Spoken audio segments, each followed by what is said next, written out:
everyone. Welcome to the HR Exchange podcast. My name is David Rice. I'm the editor of the HR Exchange Network, and as always, your host for these things. On today's show, I'm joined by talent expert Steve Cadigan.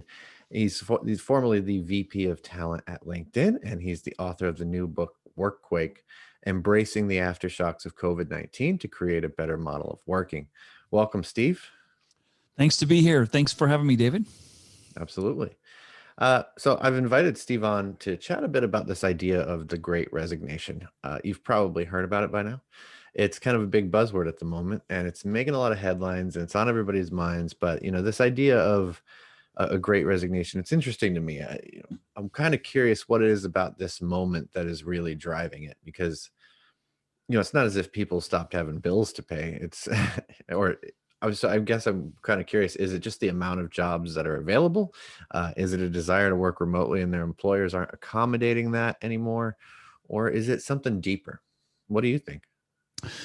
I think it's definitely something worth going into because it's way deeper than just a pandemic. It's way deeper than a reaction to an event. And I think what we're experiencing right now is something greater than the Great Resignation. I've been calling it the Great Career Migration, because we're not only seeing people resign, and the data is showing that this past month we had more resignations than in any month in the last 20 years. That to me suggests, since they've been measuring it, because I don't know they've been measuring resignations much longer than 20 years, but we're not just seeing people resign, we're seeing people pivot, change career paths, change industries. We're seeing people stopping working. We're seeing people move from working for someone to work for themselves in greater numbers. And unfortunately, the government doesn't have a good way of tracking gig workers. So someone who is driving an Uber, someone who is doing delivery work, someone who is producing TikTok videos and making money from YouTube or whatever, that's not something that the government is tracking because it's not a payrolled event, if you will. So I think we're probably seeing bigger sea change than we can even measure right now.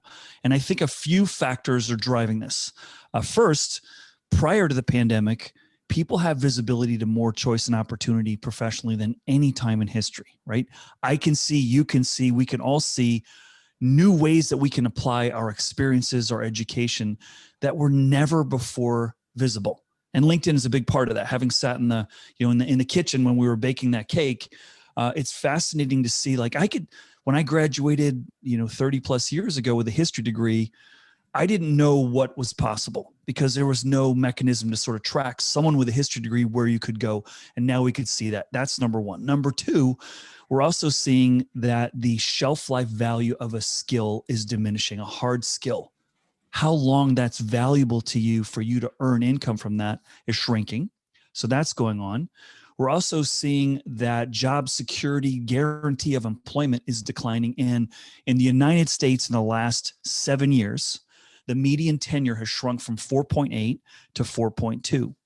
And what's really interesting about that is nobody thinks that number is going to change. Nobody thinks, this is just a moment in time. People are going to start staying at organizations longer. So for the last 7 years, we've already been seeing a steady decline in tenure.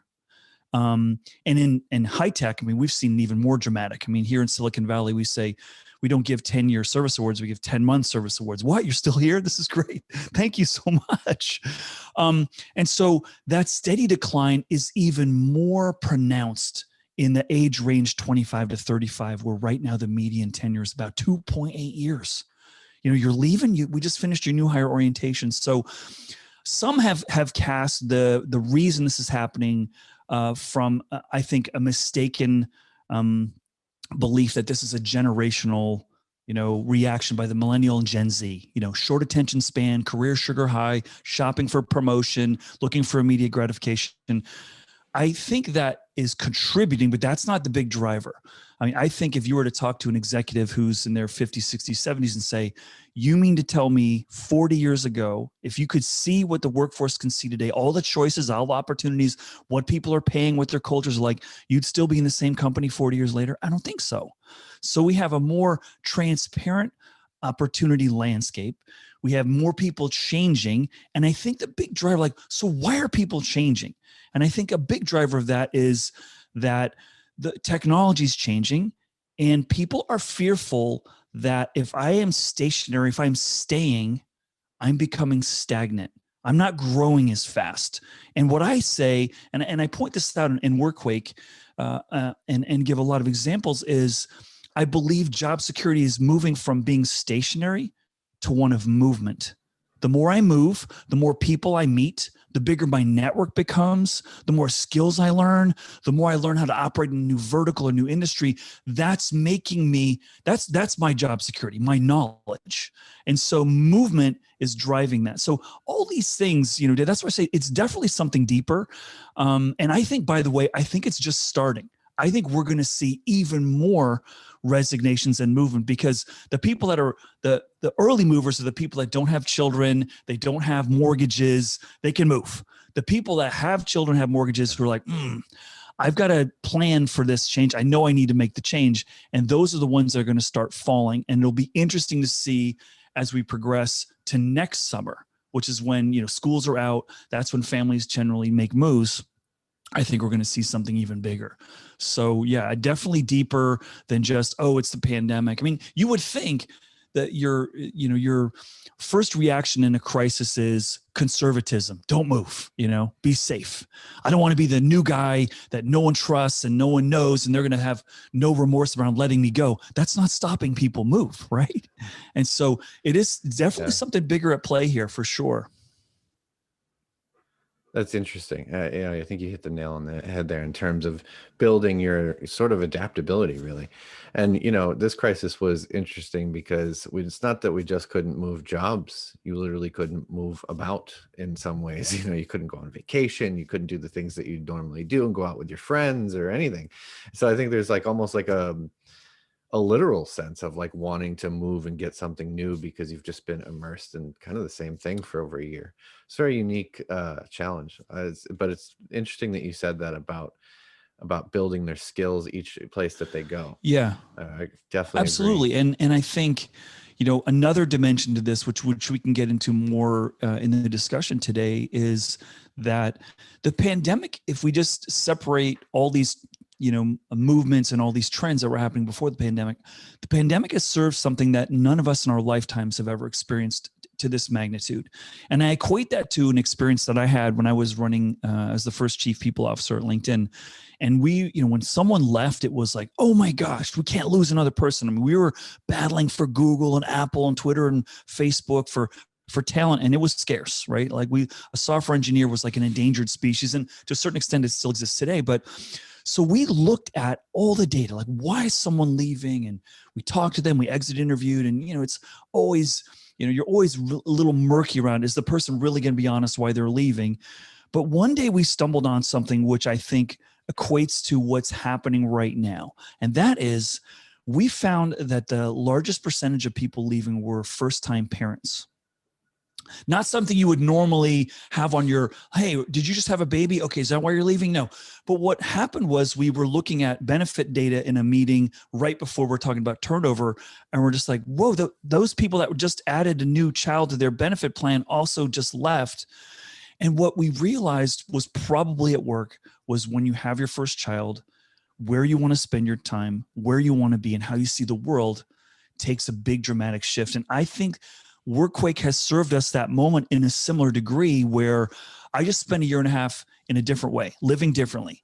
Maybe I'm with my family more. Maybe I like it. Maybe I don't like it. Maybe I don't miss the commute. Maybe I don't miss the office politics. Maybe I don't really miss the free snacks. Maybe I love having meals as a family again. Maybe I like this new rhythm.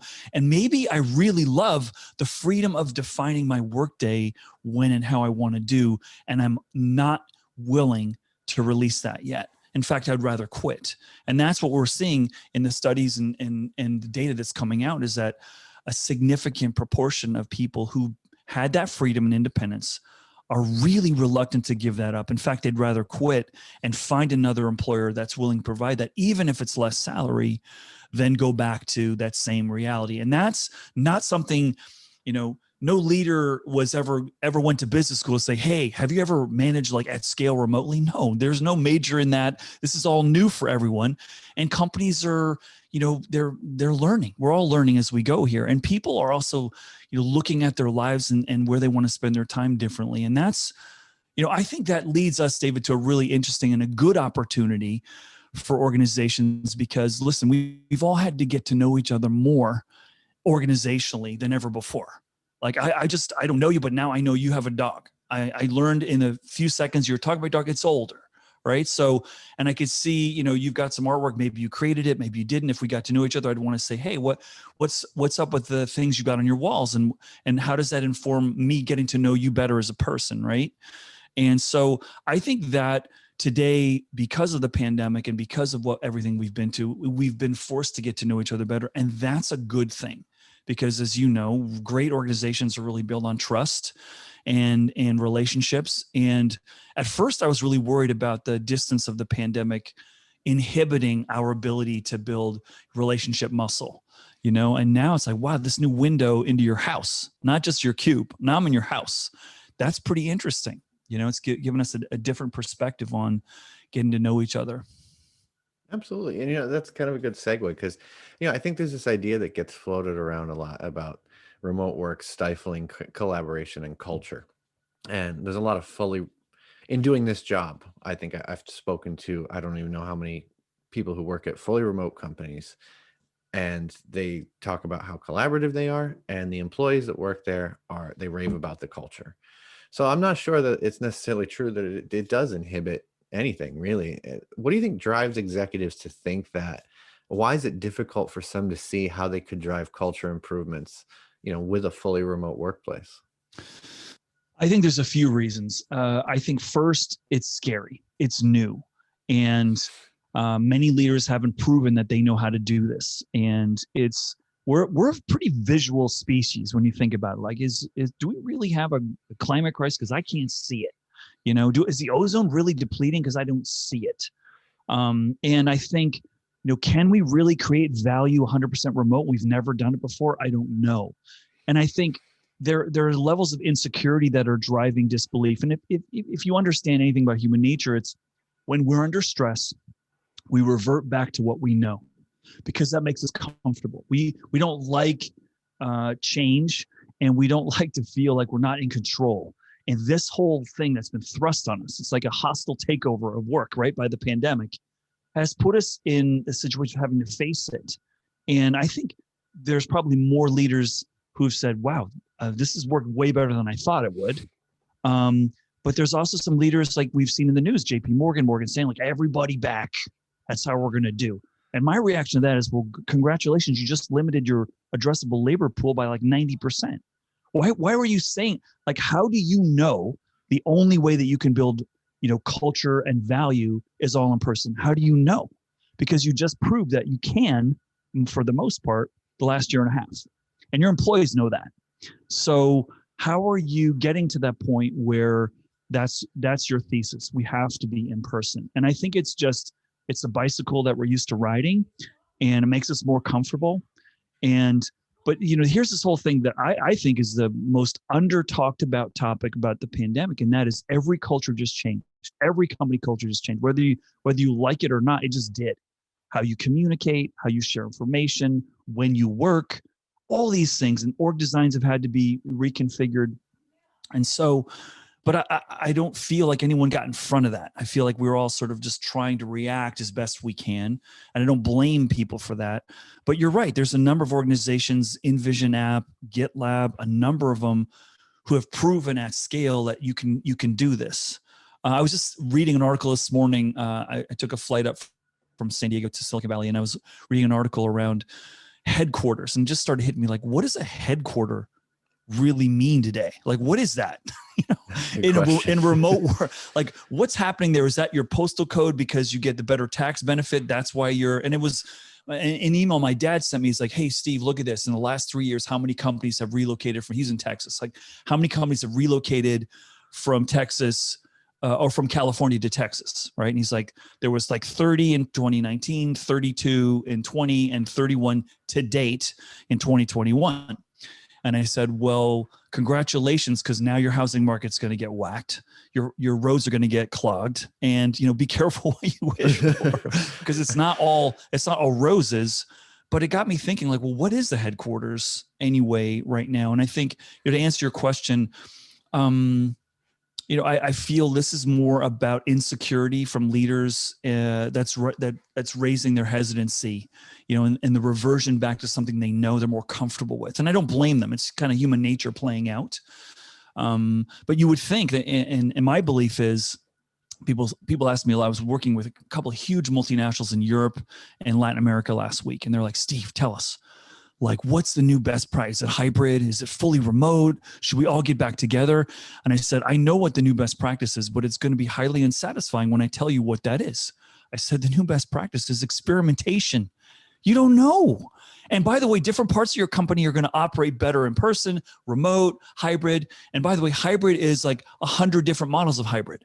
Like, how many days a week, what time, who's going to be together, when you are together, where are you together? It's not, there's so many different ways of playing that out. So you need to try, learn, adjust, listen, tweak, get feedback, see what works for different parts for your company, for your customers, for your shareholders, for your employees. Like, there's a lot of stakeholders here, and we've got the luxury of time to try to play this out, right? And so, and this is why I think technology has been able to weather a lot of this transition, because what are cultures usually like in a startup or a technology company? A little crazy, trying new stuff. And what is software development? It's A/B testing, right? So you've got a huge demographic used to A/B testing. They're used to trying this. Like, that's why when I moved from insurance to Silicon Valley in the 90s, I'm like, oh my God, these people, they love trying new stuff. Like in insurance, we would have a meeting to decide who's coming to the meeting. And in high tech, we cross them in the hall, have a meeting, make a decision, and walk back to our cubes. I'm like, what? It's just different. And that, I think that pattern recognition, that comfort level with the immediacy of how you make decisions and move, I think is advantage to technology companies that have a big base of software engineers, because that's just how they work. And they're going to understand that. And if you go to more traditional business models and I was even talking to the other day, a pharmaceutical company, and they're like, well, what do you mean trial and error? Like, what do you mean experimentation? I go, well, let me ask you, you've got all these pharmacists. What do you think they do with their product? You think they just come up with the answer? No, they try to mix different cocktails. They're putting different, formulas together, and they're seeing how it plays out. I said, that's what I would recommend you do culturally relative to this whole return to work, is try and get comfortable. That's how you're building products, by the way. You're experimenting, you're trying stuff. Now, your work environment is kind of your most important product right now. Like, how are you going to arrive at what's best? You got to try different things out. And that's not how we've used to think about work environments. Like, this is what it is. This is the posters on the wall. Those are the values. That's how we're going to do it. And it's sort of asynchronous with how we thought about it. Absolutely. I think you're absolutely right. We're creating something new here, and it's just going to have to be trial and error for a bit. Mm-hmm. You'd mentioned before, we've kind of touched on a lot of the research that's been done about employees not necessarily wanting to come back. Certainly younger employees kind of expecting this remote work thing to remain, and they have a willingness to leave their jobs if it's taken away. We know businesses need the skills of those generations, and we know that turnover is incredibly costly. So do you think, is this sort of like a key moment to where remote work becomes a standard offering because you need to keep the people in-house, you need to keep your sort of workforce intact that you have and build those skills? Well, I tell you, having if I were to take my shirt off and you were to see the scars on my back from trying to recruit during the fierce wars for talent in Silicon Valley. I mean, we've lived this for a couple of decades. I mean, it's been really, the available talent has been scarce, and we learned, and what I like about the Valley, there's a lot of things I don't like about Silicon Valley, but one of the things I do like is that competition forced innovation, right? It forced you to think differently around, where do we recruit? Who can be a successful person? Maybe there's different markets, different places, whether you want to do an acqui-hire, maybe you want to go into Argentina because there's some good technical talent. It's forced you to look at different supplies, and organizations that are not used to having to do that battle are going to be on their heels right now, because it's been sort of like, yeah, you're lucky to have a job here. I call it the Tony Soprano school of HR. Yeah. You quit, you're dead to me. That kind of mentality. You can't do that now. In a fluid world of work, you need to maintain your relationships with people even when they leave, because that alumni could have a lot of value with you. But I do think it is advantage professionals, advantage knowledge, call it knowledge workers. We're not all, unskilled workers are still going to, be challenged, but we're seeing even unskilled workers. Look at the wages rising in hotels, retails, restaurant. It's unbelievable what we're seeing right now. So it is advantage worker right now. And I think we're all going to win because it's going to force companies to have better cultures, treat people better, more fairly, whatever that means. We're going to have, leaders are going to have to raise their game. We've already outed bad leaders thanks to Glassdoors and LinkedIn's of the world. Like, hey, look, people are leaving like crazy. Why? Oh, because the leaders are horrible there. Okay, well, good luck recruiting to that. Now, if you're not going to be open to a more, and what's been going into the pandemic, like employee wellness is the hottest thing that in the HR portfolio of like what's most important now, it's wellness. Well, yesterday it was diversity, right? Diversity, inclusion, and gender equity and so forth, gender pay equity. And so what working from home gives you is a huge opportunity to accelerate your diversity agenda. And so that should be another reason why you should be open to it. And we haven't even talked about, this whole notion of full-time, part-time, independent contractor. One of my biggest, finance is our natural born enemy in human resources. So one of the things that it's always rubbed me about finance is, why are you looking at our resources in terms of head count and full-time? At LinkedIn, a quiet, maybe it's a dark secret for many years, was 60% of my recruiters in a recruiting company, mind you, were contractors.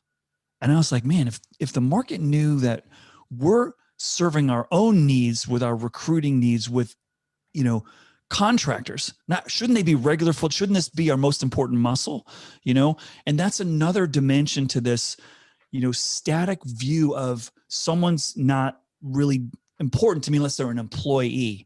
And we have such a huge volume of independent contractors, temps, consultants in organizations right now. And I believe, and no one's really measuring this, and there is no true data to reveal this, but my gut and my instinct is really telling me that in an era where businesses have less certainty around what's next, how long is the pandemic going to be, or what's the penetration of vaccination, how's it going to affect my business? The limited view I have, I don't want to hire a lot more people right now. I want to have more flexibility and have a shock absorber. So I'm going to do temps and contractors until I know, right? And that's a whole nother feature in all of this, is that I think there's more short-term roles available out there than there are long-term roles, but a lot of long-term roles are being created not because they were put on ice, but because people are leaving, which is another, pressure point. So I do believe, to answer your question in a very long-winded way, yes, advantage worker, yes, working from home is going to be a greater norm than it has been. There are a lot of people like me. I'm an extrovert. I want to hug and high five. I want to be in a group of people. I don't know how many days a week I want to do that. I've been working from home for about 10 years now. I just haven't been my kid's short order cook for 10 years like I have been the last year. Hey, Dad, when you get off the webinar and make us some lunch, that's been an adjustment. But I do think that we're going to continue to see that. And people, by the way, and here's another thing that is, I think, worth getting into is, the last question you asked around why are leaders kind of reluctant? Like, who said the way we were working was better than the way we can work in the future? Like, who said that? Maybe those water cooler moments were unfair. Maybe they were based on where someone sat or who they were around. We've just neutralized that now. The water cooler is ubiquitous now. More people have the chance to communicate with more people in different, possibly, and hopefully more constructive ways, right? So new patterns being built. Absolutely. And we've kind of alluded to it there. You talked about the wars for talent that you had to go through in Silicon Valley.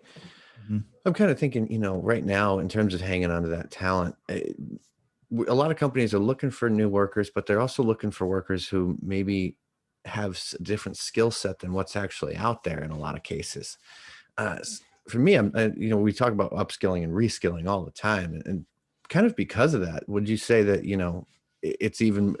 it really is important to keep them around, because it's going to be harder to not only replace those folks, but get them ingrained into the culture of your organization at a time like this?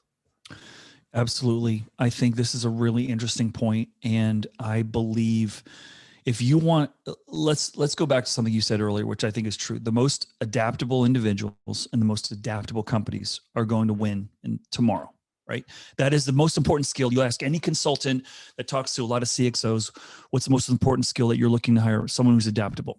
Well, let's unpack that. Well, what does that really mean? Someone who can learn fast. I call it high learning velocity, high learning agility, able to take on new things, comfortable in ambiguity and bringing some structure out of ambiguity. Now, I was reading an article a few weeks ago where this person's saying, universities are doing a poor job of preparing people for the workforce. A lot of companies are not happy with the quality of the graduates. I'm like, well, universities went to you to ask you what skills to build. You didn't have an answer for them. So they're doing the best they can building soft skills. And it's up to you, organization, Mr. and Mrs. Organization, to upskill the hard skills. Now, this is a problem that I don't put on anyone. It's kind of the reality of the crazy world we built for ourselves, which is employers and employees have the same problem today. No one knows what skills are really needed for tomorrow. No one does. Like I could tell you, oh yeah, Python, cloud development, if you have those skills, really important. And then you're going to check it with me a year later. I'm going to say, well, oh, now it's something different. So you could be chasing your tail on what skill to build.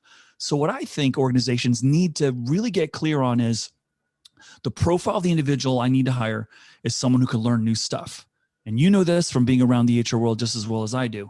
What is the shelf life of the true accuracy of a job description today that you write? Is it a week? Is it a month? We know jobs are going to change. You know that, and they're going to change faster. Businesses are going to change. Look at every unicorn that's out there. 95% of the unicorns today are not in the business they started out to be in. And I had a front row seat for that at LinkedIn. It was not a recruiting company. It started as a network company that stumbled into someone saying, hey, can I hire people on your site? Oh, sure. Yeah. How much you pay us? Oh, I'll pay you a lot. Okay. We're now a recruiting company. And so if that's the nature of business, they're going to evolve and change. If that's the nature of skills, you need people who are going to learn new stuff. So that's why I say, if you want to be the company of the future, be the place where you're teaching and growing your talent faster than other places, and you're hiring people with fast learning velocity and have a growth mindset, and they want to learn, they're curious. That's important because you can't predict what skills you're going to need in the future. And if you do what some organizations do, hey, we're doing this digital transformation, we're going to right skill our employees. Okay, 1,000 people out, 1,500 people in with new skills. You don't think everyone sees what's going on? Like, you just dump those 1,000 people that committed themselves to you and hope that you would help carry them into the future. And you basically are saying you're incapable of developing your workforce. And that's not going to play well in the future. I'm not going to go work for a company that's like, okay, yeah, your skills are kind of used up. Okay, we have no confidence in our ability to grow you, so we're going to go hire some new people. That's not going to work, for a lot of organizations. So I think you're going to have to find a way to be the place that grows people the most.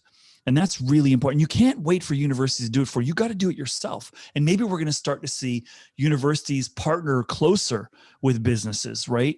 To sort of have that sort of, and some organizations do that. We did it at LinkedIn very closely with a number of schools, University of Illinois Urbana-Champaign and UC Santa Barbara, where we would give them challenges we were facing. We'd have internships with the schools.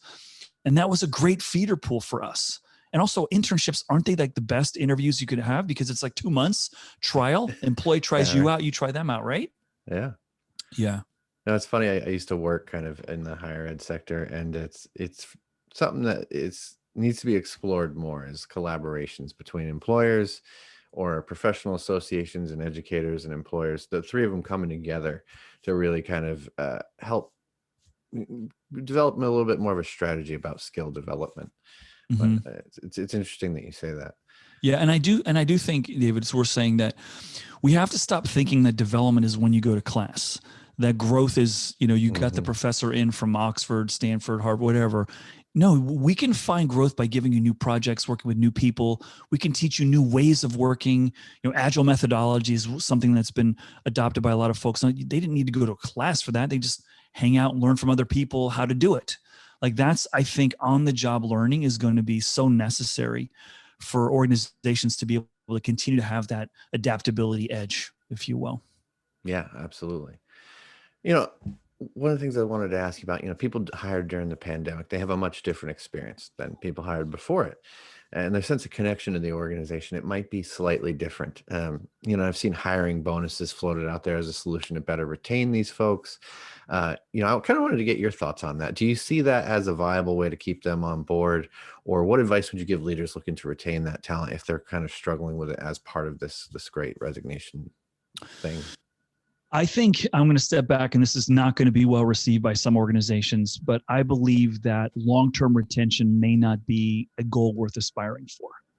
I believe that, yes, of course, I want to keep my best talent, but nobody thinks talent's going to stay longer. So maybe what you need to recognize is that what someone wants is to be vital for tomorrow. And if you can make them more valuable tomorrow, I think they're going to stay with you longer. And that's counterintuitive to how we thought about in HR. Like, I'm not going to approve that bachelor's degree because as soon as you get it, you're going to leave. Well, now it's like they're going to leave anyway. So, and it's like that old parable where the CEO is approached by the CFO and the CFO says, wow, training all these people is really expensive. And the CEO goes, well, what's the cost if we don't train the people? Yeah. And it's sort of, I love that exchange, but I think that, signing bonuses to me are not the answer. It's a short-term solve. Becoming the place where people can grow the most, people can have the biggest impact, to feel they're making a difference. The younger generations asking organizations to have more, philanthropic and a responsibility to be a good actor in the environment, a good actor responsibly in society. That's a good thing. And so that's going to force it out there. A great example is Chipotle. Look at Chipotle right now. Chipotle recognizes that someone who works in a restaurant is not looking to come and work here the rest of their lives. We are a transition employer. Someone is doing this while they try to get the acting job, or they're looking for something better, or they're trying to finish school so they can go to the place that requires a degree. And that's a whole other story where that shouldn't be the case. But they say, we want you to find your dream and work here while you're doing that. And we're going to help educate you. We're going to give you a free college degree, free English as a second language, whatever your need is. We're going to give that to you. And we know you're not going to be here forever. And we're good with that. We want to just be the place where we're going to get the best people that are in this transition point, where they have a choice to work at lots of different restaurants. We want the best of the best to be here. And it's such an enlightened way of looking at it, where they've recognized, yeah, we know you're not planning to be here for a long time. We're okay with that. We're going to give you great education and hope that makes you stay here longer and hope you respect us more and do better work. And I think that's the kind of approach that I think that I would recommend leaders take is, let's not try to keep people. Let's not look at this from a golden handcuffs place. Let's look at the fact that we can create value in a highly fluid world of work. Let's take a look at another great example, Tesla. Tesla is the most valuable car company in the world. Tesla's worth more than Honda, Toyota, and Ford combined. Tesla's not making more profit. They're not making more cars. They've been around shorter than any car company on the planet. And yet they're worth more than every other car company and most of them combined. Why? Why is that? And by the way, the average tenure at Tesla is 2.3 years. And you go look at General Motors and these other places, 5, 7, 8, 9 years. Do you think tenure matters to Tesla? No. Why are they getting all that valuation from investors? Because investors believe they can innovate faster.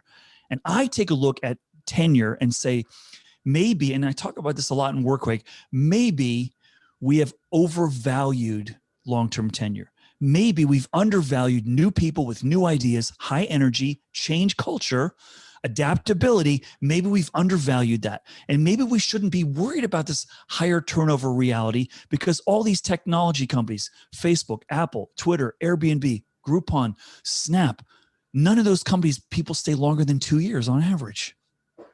They're pretty darn valuable. Apple's the most valuable company that we know of. So isn't that interesting? Now, I'm not saying I don't want to retain my best people, but I'm saying there's something to be learned from these highly valuable, highly successful, highly invested companies that are very fluid and they're managing it, and it gets to like how fast you onboard someone and so forth. There's other things that you can do to approach that. So I think we need to look at work a little bit differently. That's what I talk about in my book. Like, let's rebuild a different model that's not all about keeping people for a long time, because no one believes it's really going to happen. So why are we going after that so hard?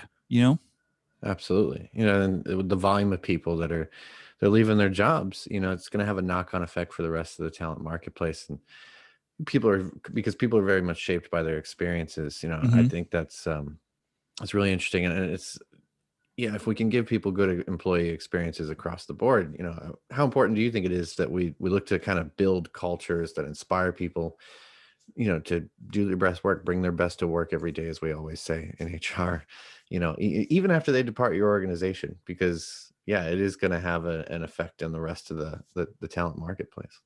Absolutely. I could finish your sentences for you. Yeah. This is the competitive advantage, you know, making culture your competitive advantage, I believe, is more important than a signing bonus, more important than your perks there, in a culture that includes growth. I do believe, like I said, movement is being experienced in the workforce right now because people are perceiving I'm going to grow more if I move. If you can grow people inside, move them around. I mean, I was working with a multinational just yesterday, 10,000 people with multiple departments, multiple geographies. To go, you have a great platform to move people around. You need to recognize that. Look at Spotify did something a few years ago. In 2019, the CEO said, you cannot be in your job at Spotify in your role more than 2 years. You have to move. And now think about this. We've always known job rotations are important, right? We've always known that in HR, right? Peripheral vision, build more relationship equity. We trust you more, you learn more. But the other thing about this isn't it that the ultimate turnover insurance? The more people know other jobs, the less single points of failure you have, right? Mhm. And so that's another reason why. Now, not all businesses can do that because there's some areas where you just need real deep levels of expertise, or a scientist or something, a PhD. You can't move people into those roles, but there are lots of places where you can. And I think it's an underutilized opportunity for people. But culture, it definitely must become your competitive advantage. In a world where people have so much choice, I want to go to the right place, and that doesn't cost you anything, by the way. Have a great culture. Doesn't cost you, just commitment. That's it. Yeah. Well, Steve, that is all the questions I had for you today. Thank you for joining us. Thank you so much for having me. I really enjoyed it. I feel like we could go on for a couple more hours, don't you? Yeah, we probably could. So that's that's why I'll go ahead and wrap it up. But because these shows are typically about 25 to 30 minutes. So, Okay. but no, I appreciate you coming on, and this was a really great discussion.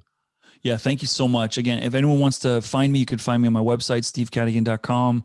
Really appreciate the opportunity to tell you a little bit about my book and be on your show, David. So thanks so much. No problem. Check out Work Quick. We'll have a link to where you can buy the book. It'll be in the description for this episode. So check that out. And yeah, check out Steve. And until next time, stay safe.